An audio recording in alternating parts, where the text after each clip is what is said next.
না এখন বলবো না।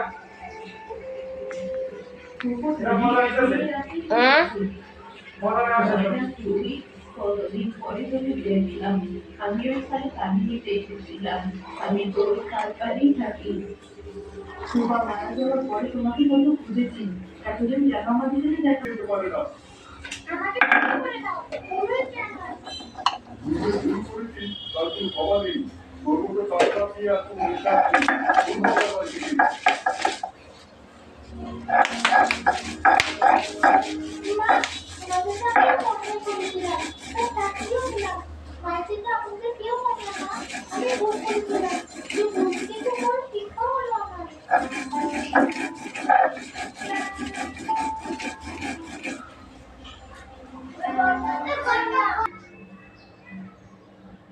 নীলামা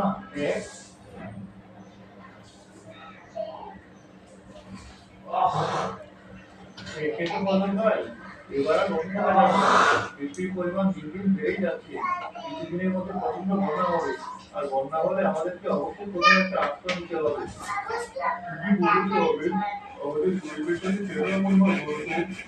বৃষ্টির কারণে আমাদের ফসলের অনেক ক্ষতি হয়ে গেছে। এখন যদি এরকম বৃষ্টি হতে থাকে আর বন্যা হয়, তাহলে যেটুকু অবশিষ্ট ফসল আছে সেটুকু শেষ হয়ে যাবে। তারপর সারা বছর আমাকে না খেয়ে থাকতে হবে। তোমরা শুধু শুধু চিন্তা করছো, সৃষ্টিকর্তা ঠিক একটা ব্যবস্থা করে দেবে। যদি বন্যা হয় তাহলে আমরা অন্য কোথাও একটা আশ্রয় নেব।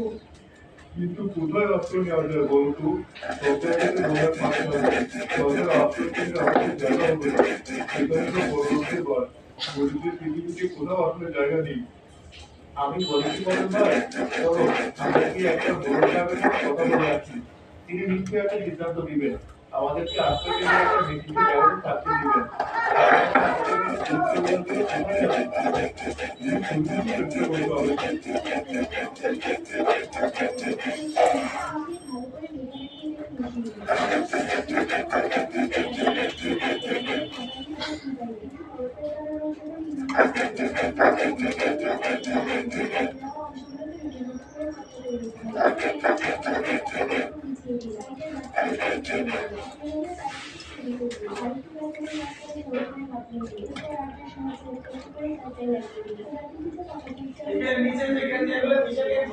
ওগুলো হাঁড়ি পাতিল ধোয়ার, এগুলো একটু হুইলতে ভিজে রেখো দুটোটা।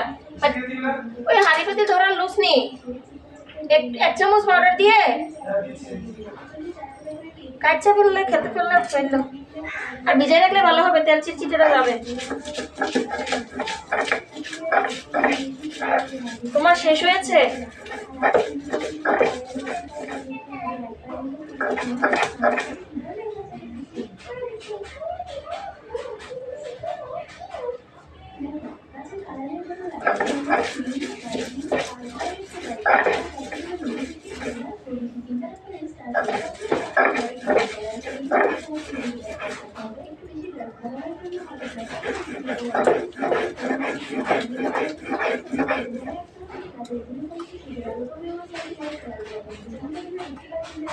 তোমরা কার্টুন দেখো না ইব্রাহিম, ফাতেমা? তাহলে এটা কি? তাহলে এগুলো কি কথা শুনতেছি?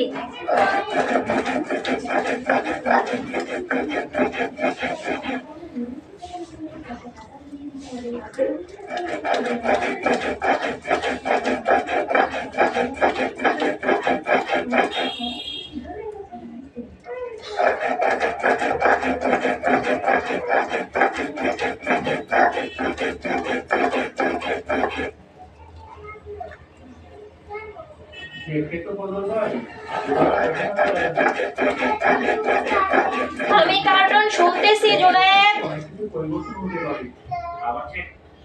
আরে তুমি আমাকে ধাক্কাচ্ছ কেন?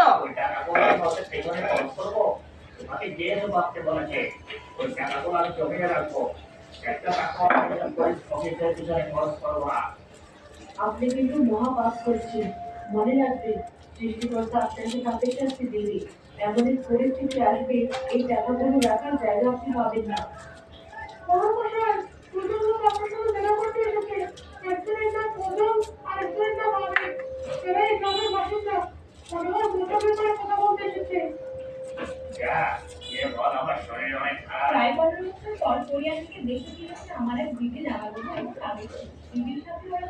কি দেখো ইব্রাহিম এগুলো?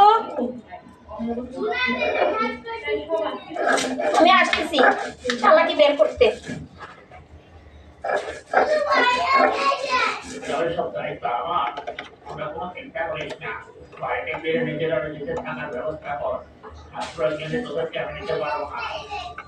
মোড়ল মশাই, আপনাদের তো পায়ে পড়ি। আপনার তো উষ্ণতা রয়েছে। আপনি যদি আমাদেরকে না তাকান, তাহলে আমরা কোথায় যাবো? বর্ষার পানিতে ডুবে মরার আমাদের আর কোনো উপায় থাকে না।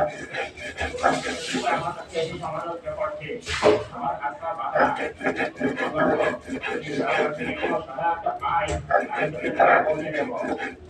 তো মোড়ল মশাই, আপনার সহায়তা করতে হবে না। আমি খুব ভালো করে জানি আপনি মিথ্যা কথা বলছেন।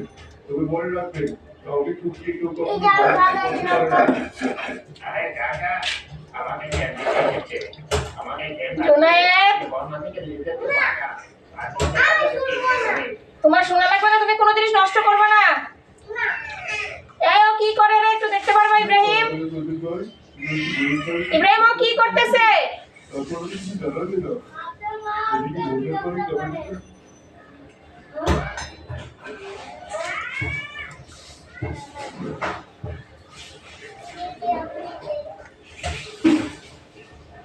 এদিকে ভোটের পরে কমিটিতে ঢুকে পড়েছি।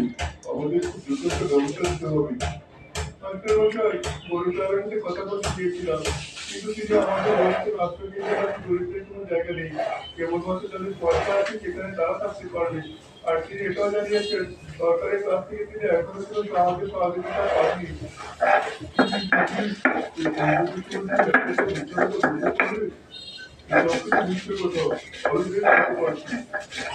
আমাদের কি করতে হবে? আমি একটা পরিকল্পনা করেছি। গ্রামের যে কয়টা দরিদ্র পরিবার আছে, সবাই মিলে আমরা মাটি কয়েক ফুট ভর্ত করে বন্ধাকালীন অবস্থায় থাকবো। কি বলছে মাস্টার মশাই? টাওয়াল কোথায়? ফাতেমা,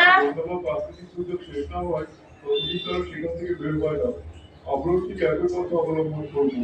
যখন বন্যা শুরু হবে, পানি নিচে চলে যাবো এবং সেখানে কিছুদিন অবস্থান করবো। বন্যার পানি সরে যাওয়ার সাথে সাথে আমরা আবার ভূগর্ভে উঠে আসবো। সবই তো বলতাম, কিন্তু খাবার দাবার কিভাবে চলবে? ঘরে ছোট ছোট বাচ্চা আছে। তাছাড়া আমার মাও অসুস্থ, তার অনেক বয়স হয়েছে। একজন মানুষকে নিয়ে মাটি দিতে কিভাবে থাকবো? সবকিছু ব্যবস্থা মাটি দিতেই করতে হবে। প্রয়োজনীয় খাদ্য ও পানি নিয়ে আমরা মাটি দিতে চলে যাবো। করতে হবে না, তোমাকে আমার কথা শুনতে কে বলছে? আমি বলছি শুনতে হবে না। তুমি আমাদের পাশে থাকো, বুঝিও আমাদের সহায়তা করো। আমরা গরিব মানুষ, আমাদের পাশে কেউ নেই। আর দেরি করা যাবে না। আপনারা যে যার বাড়িতে ফিরে যান এবং আপনাদের জোনায়েব, দুষ্টামি করিও না।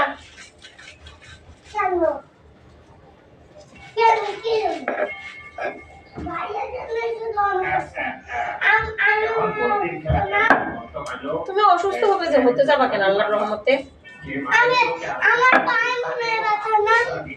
কি জন্য পায়ে ব্যথা?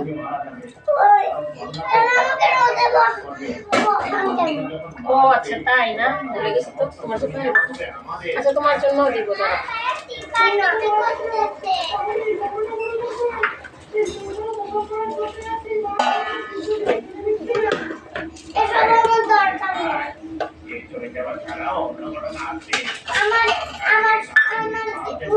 আমাকে মোবাইল দিতে হবে। আমাকে শুধু মোবাইল দিতে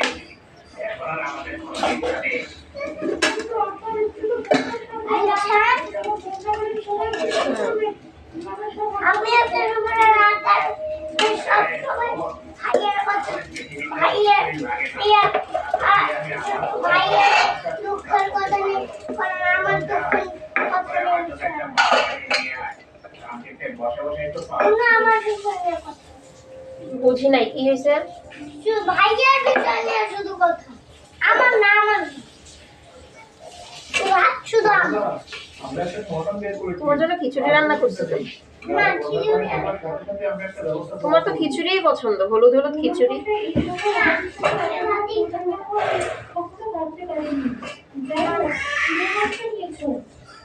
আমাদের গায়ের কিছু না, তিনি কত ভালো মানুষ। উনি বললেন বন্যাটা যখন পানি উঠবে আমরা সবাই মিলে মাঠে ঘুরে চলে যাবো। সেখানে রান্না করার জন্য প্রয়োজনীয় জিনিসপত্র আমরা সাথে করে নিয়ে যাবো। বলা তো যায় না এই ভয়াবহ বন্যাটি কতদিন চলবে। যে কদিন বন্যা থাকবে সে কদিন আমরা বাড়ি নিচ থেকে বের হবো না। আগামীকাল সকাল থেকে আমরা মাটি করা কাজ শুরু করবো। সেই সময় মাস্টার আমাদের সাথে ছিল। রান্নাঘর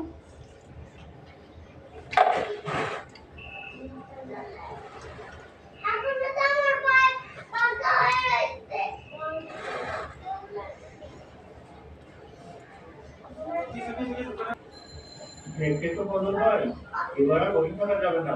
বৃষ্টির পরিমাণ দিন দিন বেড়েই যাচ্ছে। অফিসারকে আমাকে বেশি পাঠিয়েছে, কালু আমাকে চায় না। এই ভয়াবহ বন্যা কি কতদিন চলবে? যে কদিন বন্যা থাকবে সে কদিন আমরা মাটি নিচ থেকে বের হবো না। আগামীকাল সকাল থেকে আমরা মাটি করার কাজ শুরু করবো। সেই সময় মাস্টার আমাদের সাথে ছিল।